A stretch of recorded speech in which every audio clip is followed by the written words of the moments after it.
Well, welcome everyone. Welcome. It's hard to believe summer is just about over. Hey, Labor Day weekend is coming up, and I am super excited. We've had a lot of things happen this past year. I'm Grandmaster Jessie Bowen, and you're listening to the you're listening to the Martial Arts Extraordinaire Podcast. I got so many things happening, elite publications, but this is exciting.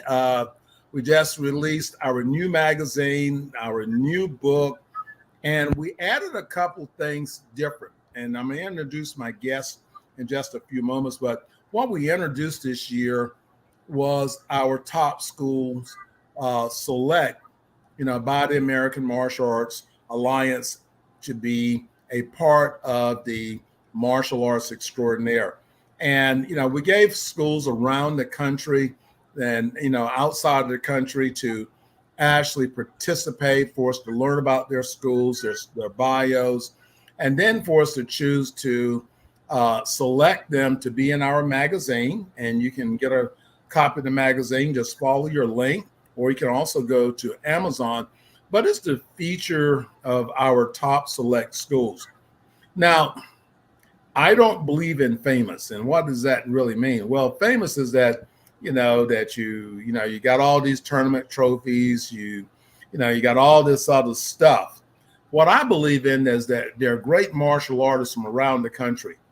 And if we don't have a mechanism to learn who these people are, and that's why we set up the Martial Arts Extraordinaire magazine, and our Who's Who book was to introduce martial artists from around the country to each other. It's not based upon tournament play and all the traditional things we have done before. This magazine is really here to support them, to help them build their market in the martial arts, to promote them and the growing their martial arts schools, or to impact themselves in the community. Today we have Master Messina with us, and we have Renshi Brown with us.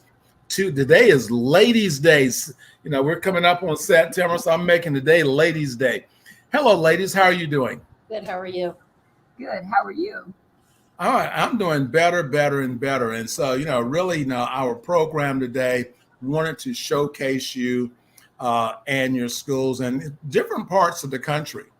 Back in the old days, Karate Illustrated Black Belt magazine, we knew who people were only if they were, the guru of the martial arts, or their schools were in tournament play and they had national ratings, and that was good. But there were so many great martial artists that we didn't meet.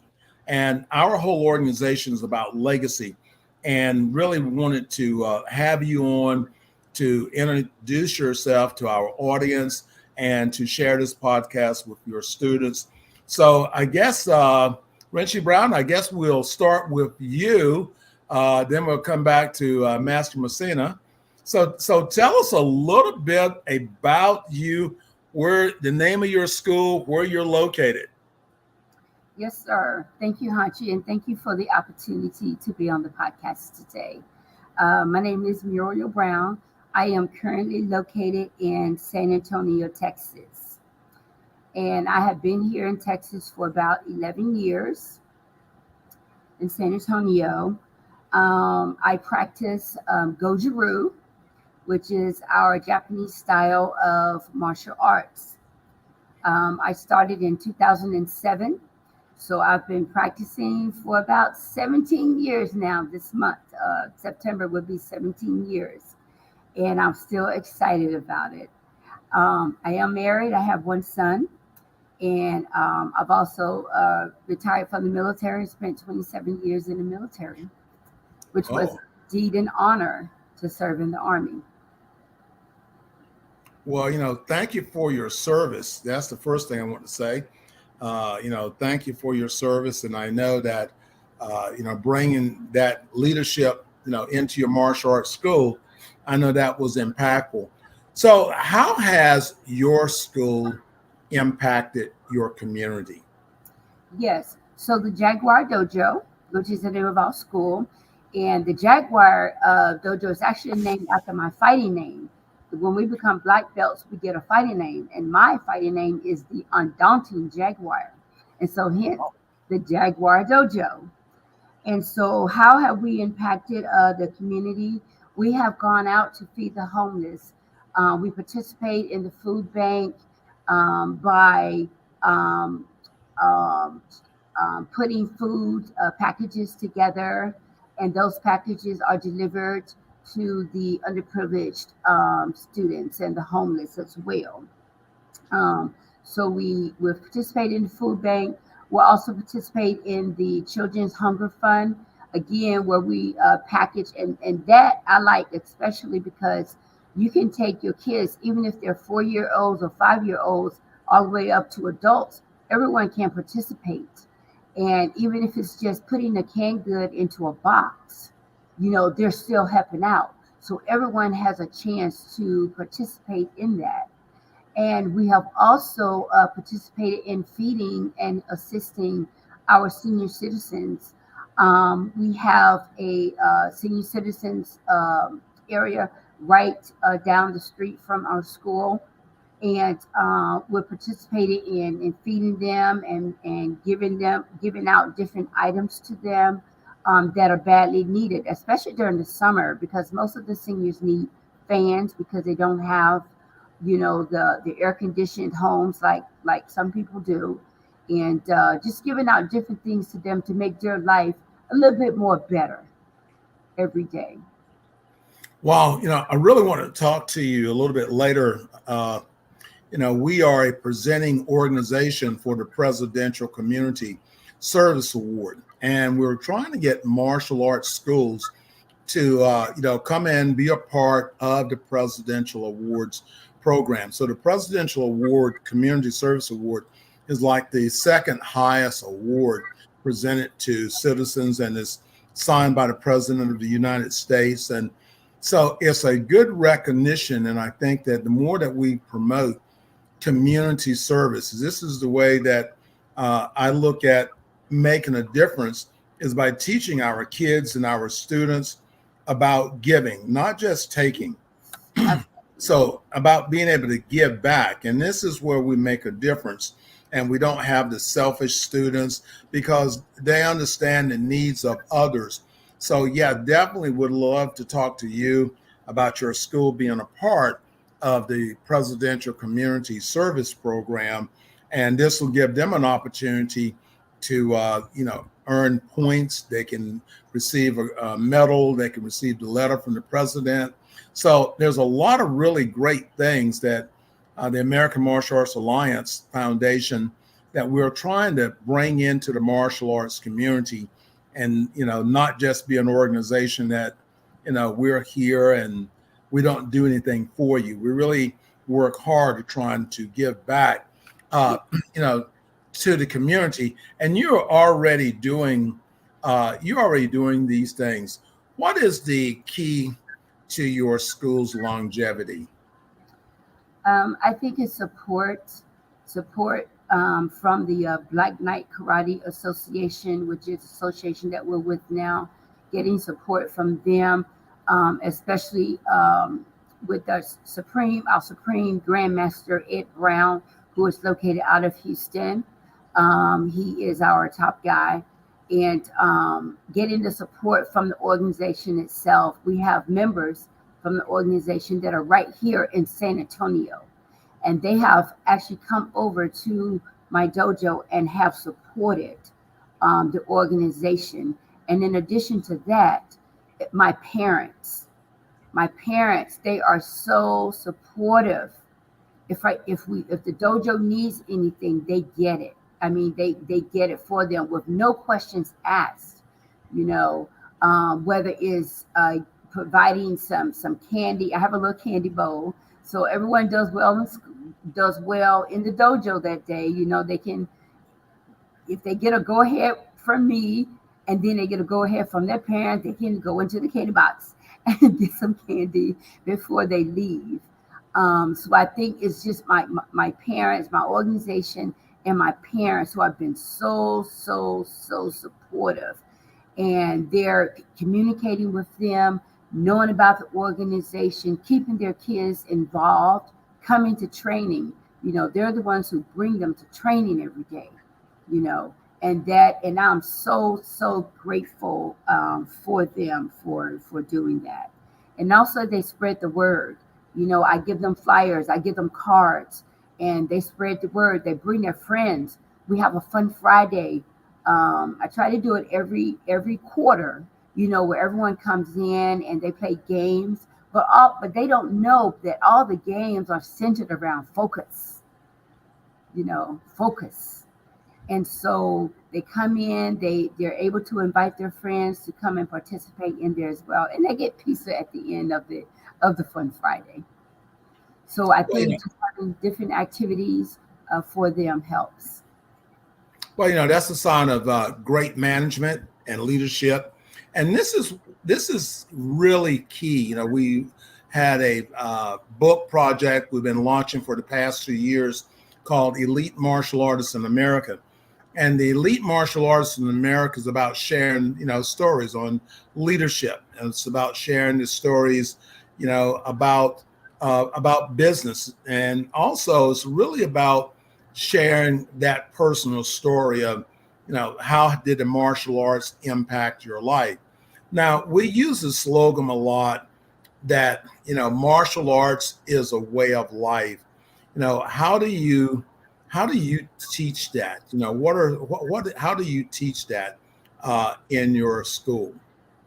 Yes, well, I teach them, especially when being a martial artist comes with the self-discipline.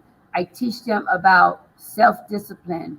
I teach them about strategies to get homework done.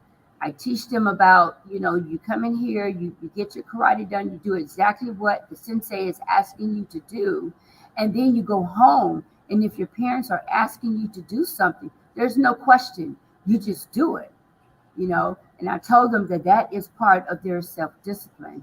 Now, self-defense, I always tell them, you have to learn self-defense because you may be out in the mall or you may be out in a parking lot and, something might happen. You never know.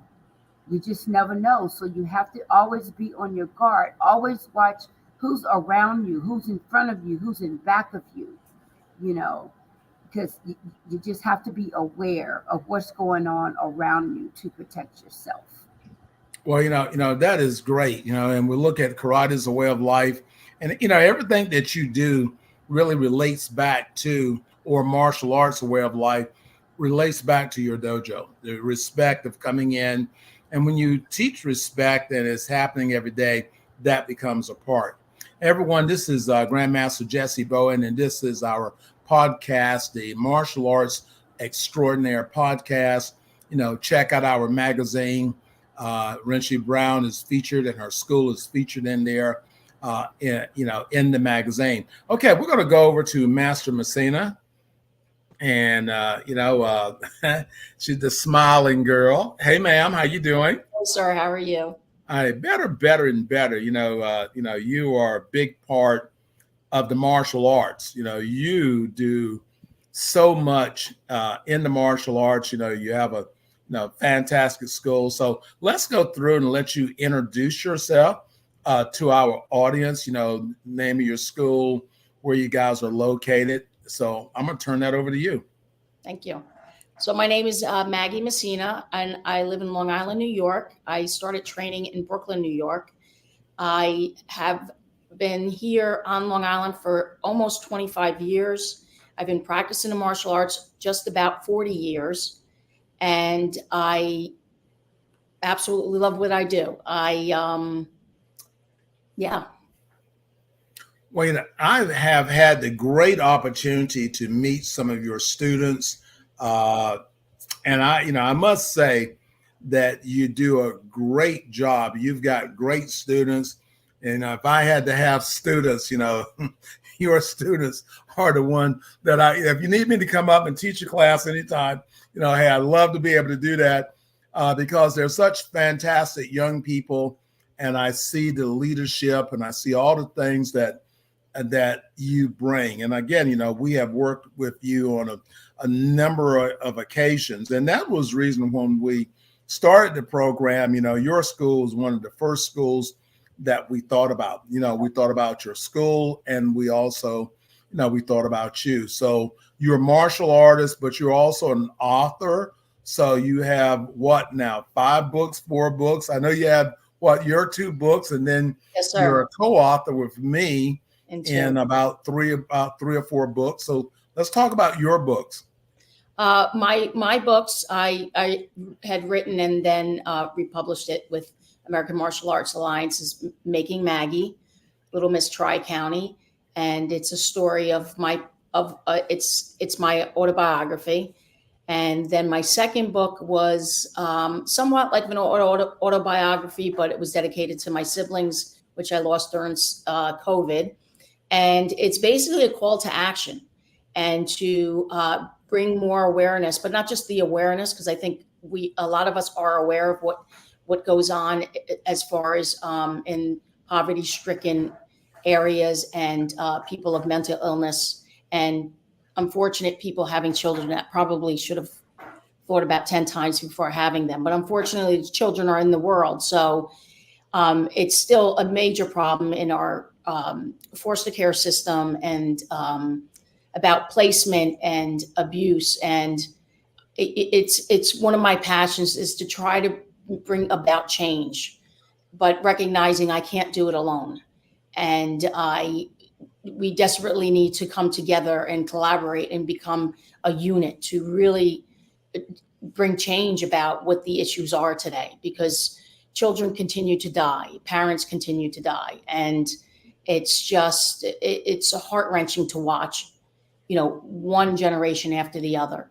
So my book was not written just to tell the story. It's about bringing change, about, being part of the change. So I'm really, truly hoping that the book can get to places where we can make that happen in a very large way. Well, we see the impact. I know, for a moment, let's just sort of speak about that. Becoming an author and sharing your story, I know, has this supported and helped your business?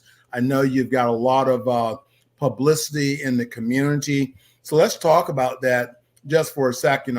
And I always say to my martial arts friends is that a book is like a giant business card, and that book opens the door up for other opportunities. Have you seen that to be true as an author? Yes, I have. And one thing that I will say is that I was very nervous at first because we just don't know how people will react to your story. And my story is pretty dreadful.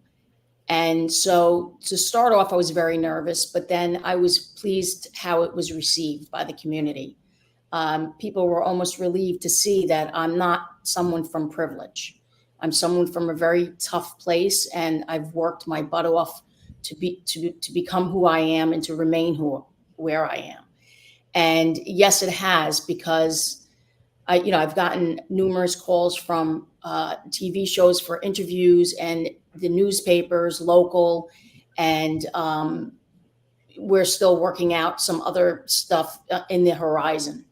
So it has helped my business, and I really believe the big part is that it's helped people understand why I'm so passionate about what I do with children and why it's so important for me to teach them that it's not just about the kicking and punching. It's a tool I choose to use to reach them, but it's imperative that they become good people and that they understand the impact of our actions and the way we treat one another, the impact that it has, not just for today, but the impact it has on people tomorrow and years to come.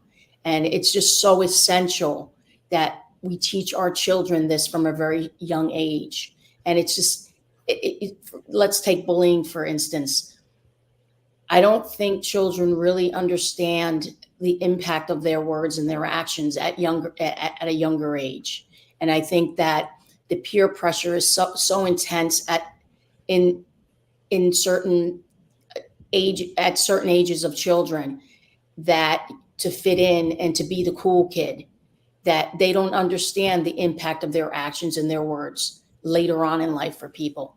And I do truly believe that my school and where I am, that we have made a major impact on the bullying, because kids do understand that it's very hurtful and it could change somebody's life drastically. And my hope is that other martial arts schools and other organizations can really understand the importance of it, and just not be afraid of what's politically correct, but what's most important for our world tomorrow. Great. So I know you've been in business for a while, and I see, the things you're doing in the community, your promotion of not just your martial arts, but the sport, karate, and other things that you're doing. What is the key to your school's longevity?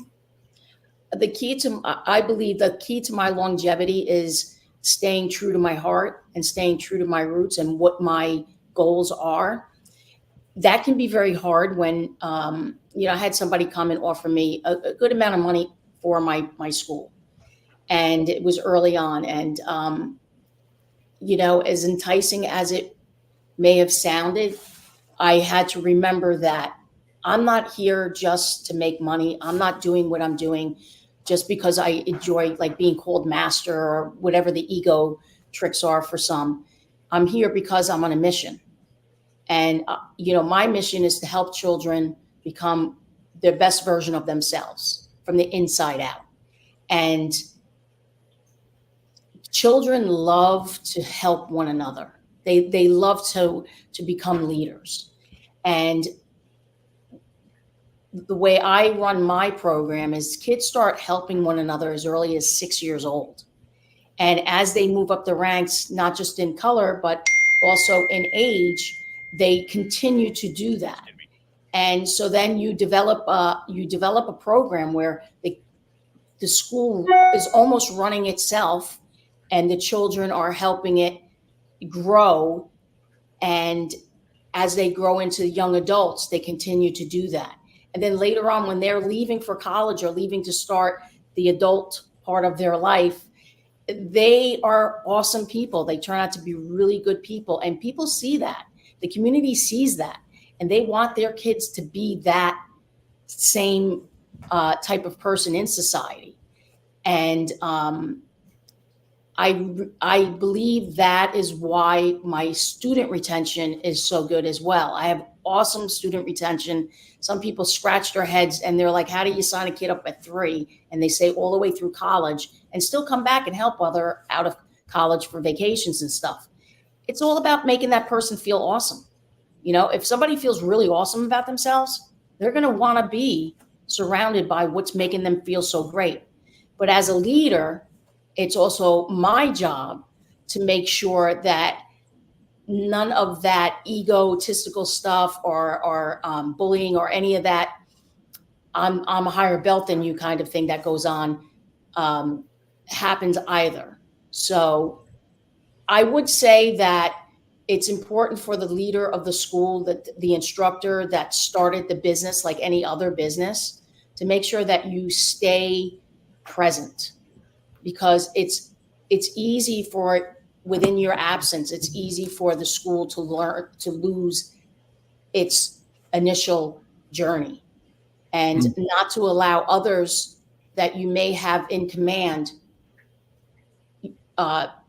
turn that down any other paths. I've unfortunately came to that issue where I had someone working for me and had a pretty big role, and their vision wasn't my vision. And that's when you have to make the tough decision not to, per se, sell your soul and keep your mission up front and do what you have to do, irregardless, to make sure that stays at the forefront. Not always, but yeah, I was going to ask you about karate, about martial arts as a way of life, but just in that statement alone, you really answered that question. And And that's what I live every day, that martial arts is a way of life. Everything that I do, I'm a black belt driver. I try to be a black belt parent. Whatever I'm doing, people ask the question, how is it that you can do all of these things? Well, I really apply the black belt principles behind everything I do. So if I do that, then, it doesn't matter what I transition it to, whether it's writing a book or, bowling or teaching or being a number one dad or whatever. Those are the things that we do in the martial arts. So I'm going to bring both of you ladies back on screen here, and as we get ready to close up, and really say, thank you for being a part of our program today, and congratulations as being our top school. We have all the way down in Texas and all the way up into New York, and if you haven't had a chance to, go to their Facebook pages, check them out online. You may not know their names, but this is a great opportunity for you to know, especially the martial arts community, especially as ladies that are in the martial arts that own their own schools. And, this is a great network of finding the other people that are doing what you're doing, and we learn from each other. There's no great secret, but the more we can share, and the more that we expand our base and we get those helping hands, it really helps for us to be able to do that. So if you want to learn more about them, remember there's two great ways to do it. Okay, you can go to our website and you can purchase our legacy book. There's about over 100 martial artists featured in the book. And if you go this weekend and purchase the book, we're going to give you a $200 savings card. So go to the website, purchase a copy of the book. Their stories and their school is in there. You can also purchase from our website and also from Amazon a copy of the magazine. They're featured in the Martial Arts Extraordinaire magazine. So, follow us online. If you're thinking about becoming an author, we're really, really supportive of helping martial artists understand the power of your legacy, the power of your story. And you can go to elitepublications.org or give us a call at 919-618-8075. You can schedule an appointment. We sit down with you and we help you to discover your story of how you can share it and make a difference in the world. So, Renshi Brown, any last statements from you? Well, just thank you very much for having us on today. We really appreciate it, Hanshi. Thank you so much, and I've learned something today. All right. And Master Messina, any last words from you? Again, thank you for having me on, and thank you for creating so much opportunity for so many others in the world. Well, again, thank you for entrusting me with your story. So you shouldn't trust your story to everyone. No, that's true. But thank you for entrusting your story for us in our new book. And that new book is the Martial Arts Legacy book. Remember, you can go to our website, get a copy.